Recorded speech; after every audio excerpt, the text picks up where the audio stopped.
Monsieur Pouliot, bonjour. Bonjour. Vous allez bien? Oui, merci. Tout d'abord, j'aimerais que vous me parliez de votre bagage pour savoir qui est exactement Guy Pouliot. Guy Pouliot. D'abord, Guy Pouliot, il a une formation en administration de l'Université Laval. Après ma formation, j'ai eu à travailler dans le domaine des courroies de convoyeurs. J'ai été également au service technique dans le domaine du pain. Et puis, pendant mon passage au courroies de convoyeurs, j'ai eu à travailler 6 mois et demi pour ma première entreprise, pour un de ses fournisseurs en Ontario, où j'étais au service à la clientèle en français, mais ça m'a permis d'apprendre, d'améliorer mon anglais, disons. Puis après ça, je suis revenu au Québec. J'ai commencé à travailler à la ferme ici avec mon frère et mon père en 2000. En 99, mon frère avait commencé à travailler avec mon père, puis moi, en 2001, on a repris la ferme, moi et mon frère.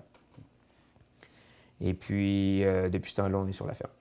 Et qu'est-ce qui vous a poussé à reprendre la ferme familiale? Parce que ce que vous me disiez en pré-entrevue, c'est que même votre famille, là, et même vous, vous étiez convaincu que vous vouliez pas. C'est pas le domaine dans lequel vous vouliez travailler. Non, j'ai jamais, c'est drôle à dire, mais j'ai jamais trippé vers mes fraises. Peut-être parce que je ramassais trop de fraises quand j'étais plus jeune et que j'aimais pas ça, je le sais pas. Mais moi, je cherchais une idée d'entreprise. Puis mon frère, lui, à un moment donné, il s'est dit, moi, j'aimerais ça prendre la ferme. Mais il dit, si on était deux, j'aimerais mieux ça. Fait que c'est sûr que là, la ferme, elle a eu à modifier un peu dans le temps, parce qu'à l'époque, la ferme était faite pour une famille, celle de mon père, avec ma mère. Mais là, en étant deux, il a fallu la modifier.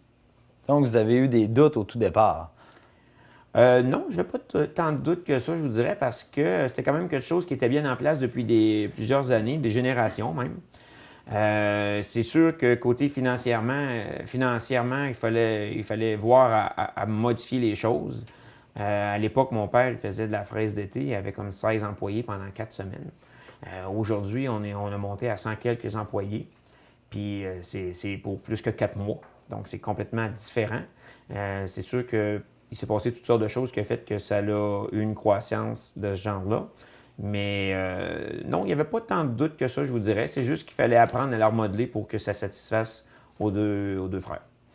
Vous êtes la 7e génération à travailler sur la Terre. Est-ce que la pression de prendre la relève à quelque part, est-ce que vous l'avez ressenti ou c'était... Mais là, vous l'avez dit, c'était pas tout à fait naturel de prendre cette voie-là pour vous? Oui, non, c'était pas naturel parce que moi, je suis plus administration puis travailler au champ, c'est pas tellement mon dada. Moi, je suis plus... J'aime ça sortir du bureau à l'occasion pour comme aller me changer d'un petit peu. OK. Mais je vous dirais que si je travaille 70 heures par semaine, j'en passe 65 dans le bureau. Fait que... Mais cette pression-là, l'avez-vous ressenti de reprendre la business familiale? Peut-être un peu au début, parce que c'est sûr qu'en agriculture, les marges financières, les marges de profit sont pas énormes. Puis ça demande quand même beaucoup d'investissement pour aller chercher le peu de marge de profit. Donc, tu fais un peu d'argent. Tu fais de l'argent, c'est sûr, mais si tu l'échappes une année, étant donné l'investissement que tu fais, tu peux creuser de beaucoup pour aller chercher ta marge. OK? Donc, si tu ne fais pas ta marge une année, tu peux. Donc, il y avait ce risque-là, parce qu'en même temps, on a acheté une terre tout de suite à la première année. Donc, il y a eu des investissements à faire. On a changé de type de production. On a laissé tomber des pommes de terre pour faire de la patate douce. C'est quelque chose de complètement différent. Puis le coût à l'eau qui est comme 8 fois, 10 fois plus dans la patate douce par rapport à la pomme de terre. On a laissé tomber le porc. On a inclus la fraise d'automne, qui est aujourd'hui notre principale production. Puis la fraise d'automne, c'est une des productions qui coûte le plus cher à l'eau à faire. Donc, il demandait aussi beaucoup d'investissement. Donc, des bonnes marges de crédit l'été. Puis oui, quand tu n'es pas habitué à ça, ça crée peut-être un stress. Mais en même temps, on avait notre père qui était là, qui, lui, n'a pas quitté du jour au lendemain, qui est toujours là aujourd'hui. Avec ma mère également, qui nous aide tout le temps, qui s'occupe plus des bâtiments autour. Puis mon père qui est toujours au champ, qui fait des jobs plus spécifiques là, à lui. Donc, sa présence, je dirais peut-être un côté rassurant aussi là-dedans. Puis est-ce que votre père, de son côté, a eu de la facilité à lâcher prise, en quelque sorte? Oui, ça a été assez facile. C'est un jeu de circonstances. Mon frère a commencé à travailler avec mon père plus tôt que moi, une année avant. Parce que l'idée, c'était de commencer de grimper l'entreprise, justement parce qu'on nous planifiait notre retour. Et puis, donc, il a introduit la fraise d'automne. Ça a demandé un peu plus d'employés pendant une plus longue période. Mon père est plutôt habitué à travailler pendant 4 semaines avec des gens. Après ça, il était pas mal tout seul avec nous autres. Fait que, donc, en introduisant la fraise d'automne, en augmentant ses superficies, donc toujours plus d'employés pendant plus longtemps. Mon père n'est pas du type ressources humaines trop. Donc, il s'est dit, si vous voulez toujours continuer dans les fraises d'automne, il dit, moi, je suis entièrement d'accord avec ça. Sauf qu'il dit, moi, je vais me retirer. Fait qu'en 2001, on a fait le passage. Ça s'est super bien été. Puis, tout le monde est content dans ça. Puis de travailler avec son frère, c'est plus facile ou plus compliqué?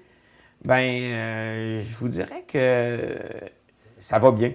Ça va bien parce qu'on est plutôt complémentaires. Moi, mon frère, il a toujours... Lui, c'est clair que tout le monde le voyait en agriculture. Moi, il n'y a personne qui me voyait là.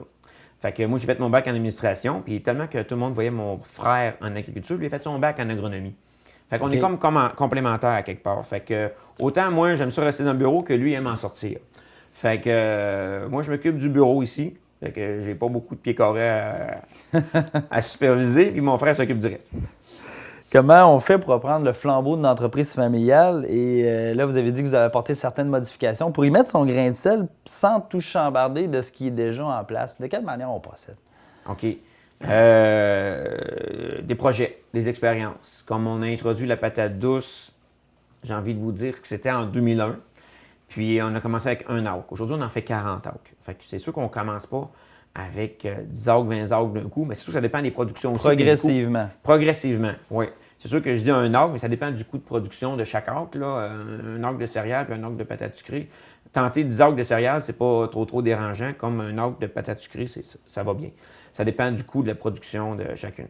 Fait que c'est progressivement, oui.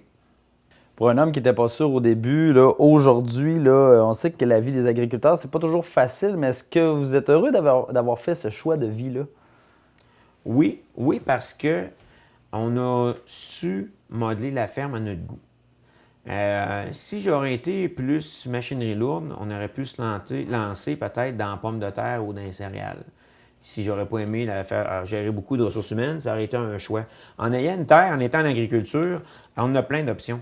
On aurait pu décider de conserver le porc puis se lancer dans le porc davantage. Fait qu'on a modelé ça à notre goût. Moi, j'aime ça travailler quand il y a du monde. Fait qu'aujourd'hui, on est rendu une centaine de personnes.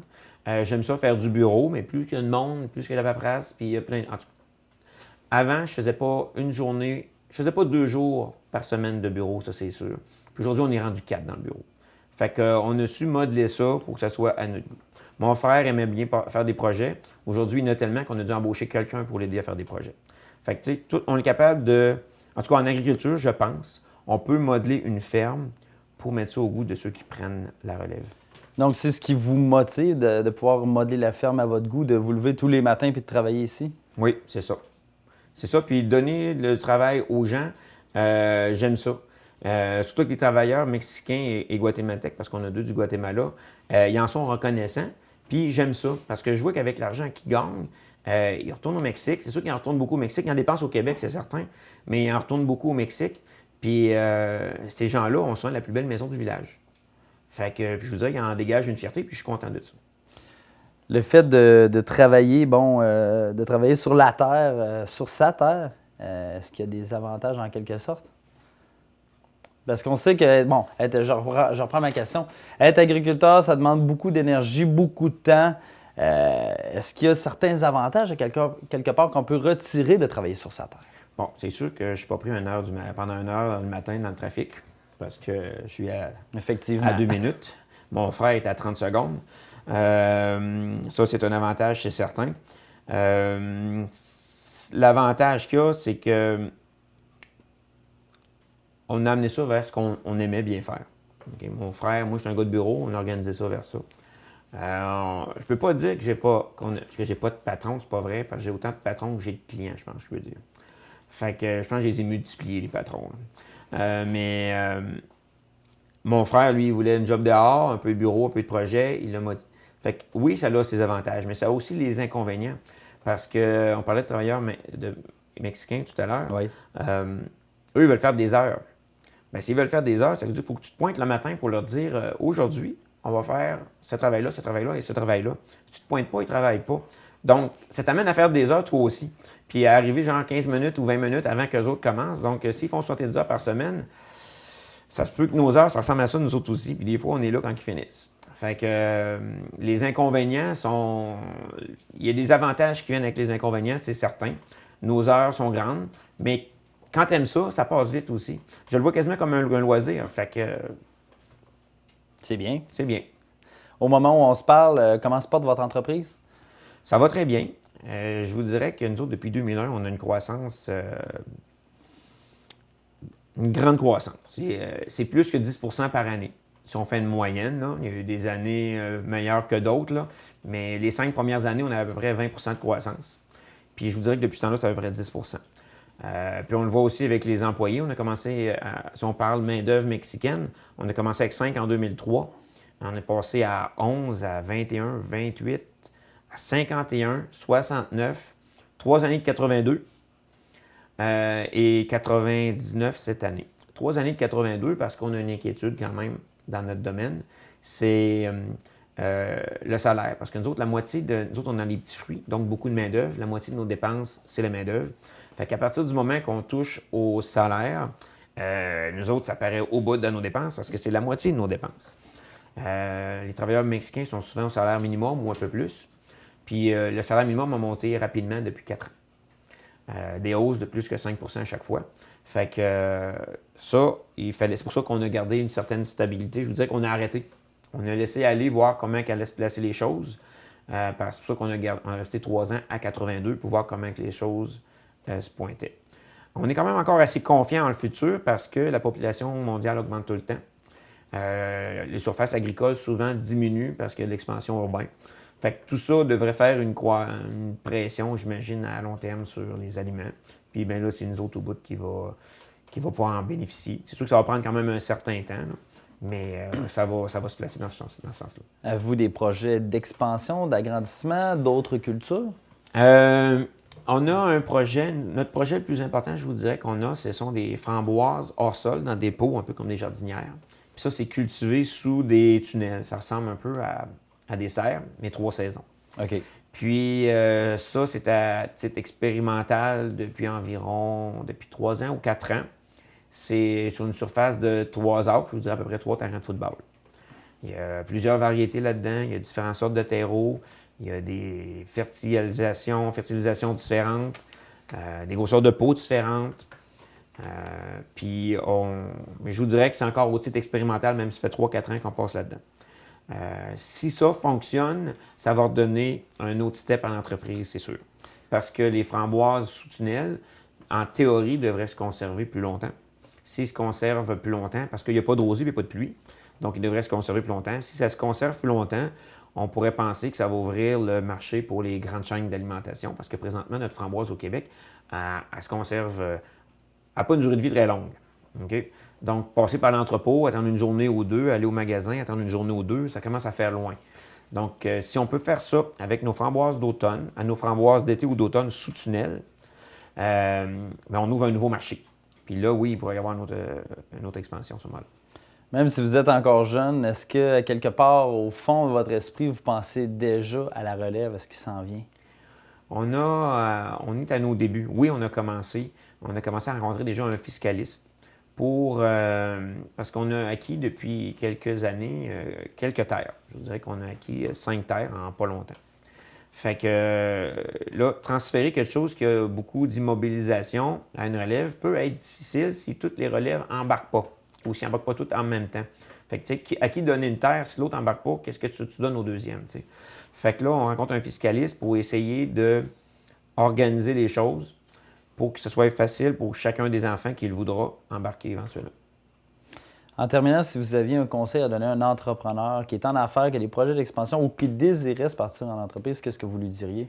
Moi, je pense que la première chose, c'est d'embarquer dans quelque chose qu'il va aimer. Parce qu'il faut y mettre beaucoup de temps. Puis si tu n'aimes pas ça, puis que tu ne le prends pas comme quasiment un loisir, là, ça se peut que tu trouves ça rochant. Fait que de choisir quelque chose qu'il va aimer. Merci, M. Pouliot. Ça me fait plaisir.